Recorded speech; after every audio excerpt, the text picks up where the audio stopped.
स्थानों की पूर्ति वाला 6 क्वेश्चन से एक नंबर।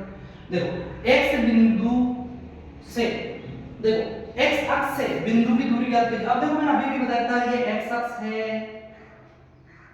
x अक्ष है ये, और ये y अक्ष है। इनके तीन तीन नाम बताए थे आपको बता। तो ये जो खड़ा है कैसे याद रखोगे, खड़ी रेखा को, जैसे मैं खड़ा हूं तो इधर कोटि पहनता हूं शादी की, तो ये क्या हो जाएगा कोटि। ये खड़ी रेखा क्या हो जाएगी कोटि। और ये भुजा है, इधर हाथों को भुजा भी बोलते हैं, तो ये भुजा हो जाएगा, भुज हो जाएगा। ये क्या हो जाएगा भुज। तो इसको भुज बोल सकते हैं, इसको कोटि बोलते हैं, ध्यान रखो। अब देखो x अक्ष से बिंदु की दूरी पूछ रहा है। x अक्ष ये यहीं गलती करते हो, x अक्ष से बिंदु की दूरी, देखो x से इससे बिंदु की दूरी ये है तो y अक्ष, और y अक्ष से बिंदु की दूरी x अक्ष। ये हमेशा विपरीत करना है, ध्यान रखना। नहीं तो नहीं कि x अक्ष को तो आपने कहा था भुज, अरे x अक्ष का तो नाम है भुज, लेकिन यहां पूछा दूरी, तो दूरी में से विपरीत करनी है। x अक्ष से दूरी हो जाएगी y अक्ष, और y अक्ष से दूरी हो जाएगी x अक्ष। ये बहुत ज्यादा ध्यान रखना यहां पर। मूल बिंदु पूछ सकता है, मूल बिंदु के निर्देशांक क्या होते हैं तो और। अब देखो x अक्ष से बिंदु की दूरी बताओ, x अक्ष से बिंदु, ये x अक्ष से बिंदु की दूरी क्या हो जाएगी, इस बिंदु की दूरी क्या हो जाएगी ये y से दूरी, तो ये हो जाएगी y अक्ष। y अक्ष कहा जाता है।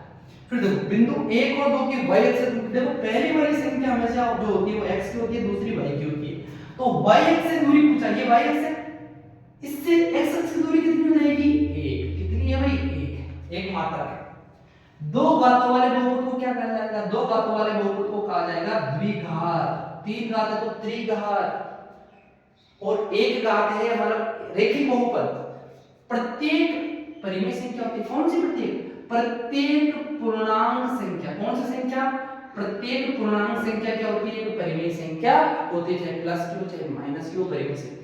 अब देखो मैं इसे एक और क्वेश्चन बता देता हूं। मान लो आपको परिमेय पूछा, आपकी बात हो सकता है पूछ ले अपरिमेय किसे कहते हैं, तो अपरिमेय किसे कहते हैं, जिसका दशमलव प्रसार अशांत हो या रूट। अशांत का मतलब जैसे आप किसी संख्या में भाग दे रहे, 1 में 2 का, मान लो किसी संख्या का 3 का भाग दे रहे, अब भाग नहीं जा रहा है, भाग पूरा पूरा नहीं जा रहा है, और आपके शेष पर में 3 3 3 ऐसे आ ही जा रहा है, तो वो दशमलव प्रसार अशांत कहलाता है, शांत नहीं था है ना, तो उसको अशांत कहते हैं। और एक संख्या के ऊपर बार का चिन्ह आता है, जैसे मान लो 7 है उसको बार का चिन्ह, ये चिन्ह ऊपर रहता है या डॉट डॉट डॉट डॉट करा हुआ रहता है, ये दोनों ही संख्या क्या कहलाती है, अपरिमेय संख्या।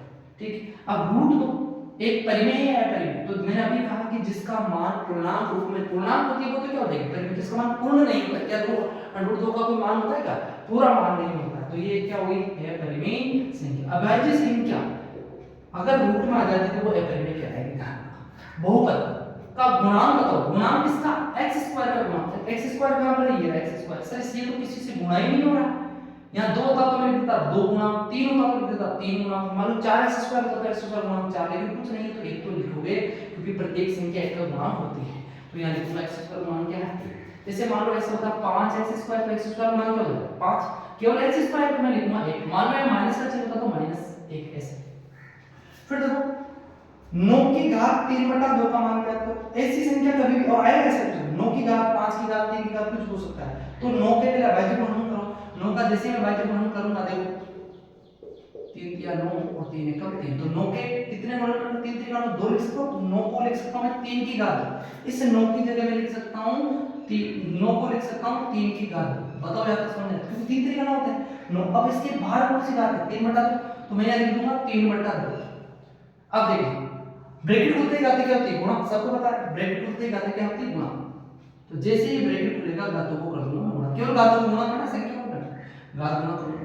2 3 6 में 2 का भाग दूंगा 3 या 2 से 2 काट लो बेटा, कितना हो गया 3 की घात 3, 3 की घात 3 का मतलब समझते हो 3 * 3 * 3, 3 3 9 दिया 27 आपका आंसर। ऐसे करना बिल्कुल सरल इजीली है, नोट कर लेना इसे।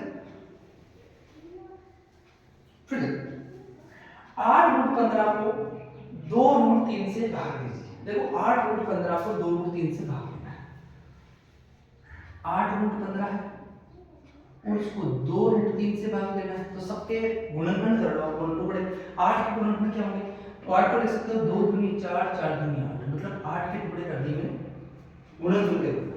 अब आज 15 के क्या हो जाएगा बेटा, रूट में तो अगर 15 होता तो 0 पंजे 15 नहीं करता, तो उसको रूट में तो रूट में करो, √3 * √5, क्योंकि तीनों का जो नंबर दे दो आप नीचे कोई टुकड़े नहीं होंगे, 2 का 2 आएगा बेटा, √3 का √3। बताओ समझ आया नहीं, √3 से √3 कैंसिल हो गया, 2 से 2 कैंसिल हो गया, 2 दूनी 4 और रूट 5 बच जाएगा आपके 4 रूट 5। तो इसका आंसर क्या हो जाएगा 4 रूट 5। बिल्कुल सरल है, इजी नोट करना है।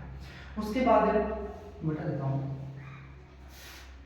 5x की घात 3 plus 4x square plus 7x की घात बताइए। घात मतलब जो सबसे बड़ी घात होगी, तो यहाँ x की घात 3 बड़ी है, 2 से बड़ी 3 है, तो यहाँ केवल इतना लिखना है इस बहुपद की अधिकतम घात 3 है। बहुपद की घात कितनी है 3 है बस। फिर यहाँ पूछ रहा है x स्क्वायर का गुणा, अभी भी बताया था मैंने ऊपर ही देखो x स्क्वायर गुणा, यहाँ प्लस का चिन्ह है या माइनस का चिन्ह है, तो x स्क्वायर का गुणा क्या है माइनस का चिन्ह है, तो माइनस 1 क्या जाएगा माइनस 1। फिर उसके कार्तीय तल में क्षैतिज और ऊर्ध्वाधर, देखो एक ही क्वेश्चन से 5 क्वेश्चन होंगे। अभी भी बताया मैंने क्षैतिज का मतलब होता है जो लेटी हुई लाइन रहती है, सीधी तल जो रहता है वो क्षैतिज कहलाता है, नीचे की जो जमीन है ना वो क्षैतिज। जैसे ये क्षैतिज है पूरी ऊर्ध्वाधर है, तो मैंने अभी बताया क्षैतिज रेखा का क्या नाम, इस क्षैतिज रेखा का क्या नाम है, या तो एक्स अक्ष बोल दो, या मैंने कहा था भुजा भुज, और वाई अक्ष कोटि कोटि कहते हैं, तो वाई अक्ष में पूछे तो कोटि और एक्स अक्ष पूछे तो भुज, इनका नाम हो जाएगा। फिर देखो -2 और 4 किस चतुर्थांश में स्थित है।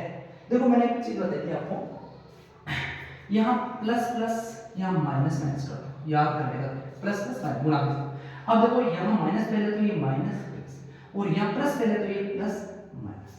अब जैसे पूछा आपको प्लस प्लस का चिन्ह किसमें है प्रथम चतुर्थांश में, माइनस प्लस का किसमें है द्वितीय चतुर्थांश में, माइनस माइनस का चिन्ह किसमें है तृतीय चतुर्थांश में, प्लस माइनस का किसमें है चतुर्थ चतुर्थांश में।